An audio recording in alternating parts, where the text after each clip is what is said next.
Raya pahala orang hutang. Kai bang-bang lam nyona pel nyona orang lakai hutang jo ju. Tapi kadang-kadang cik naglu lagi ilih pengan. Kan? Be antio tak laki peng maknanya lumi ataku lagi takui di antai. Mu sujud-sujud ke lagi kan. Pada datang dia hutang parang dia tak. Mayang mangapa kau gelantu bidak ji. Itanyo yang kai cok hutang lega beringat. Iko kai bantu danyo di hutang. Pada tok jatah bayu. Baik pelung. Baik menginanya abu. Nya bang si belun. Okey.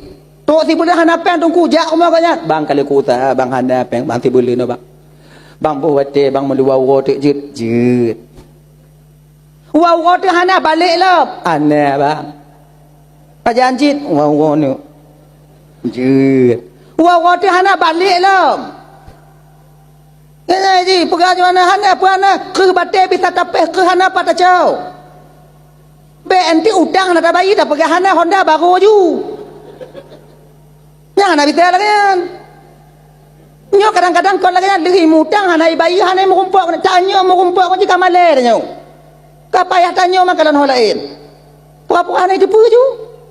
Olehan. Kan? Belakang haji, menyogok kadi bantu dan nyodek ibu hutang, ilah daya minta bantu untuk bayi hutang. Singo dan laki jok lo, Desya dan Yohana gak senang katanya. Kenyan, nyokru kataku je, ngau kataku bu ya dia tunggu. Anci je dan kenyan.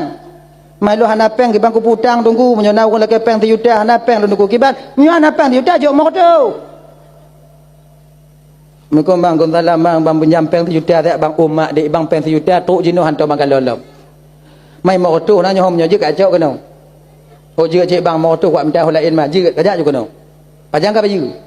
Insya-Allah hana trip bang tonton ku baju. Ngaji cik ana masalah. Batu ku hana trip le. Wa bulan. Ngaji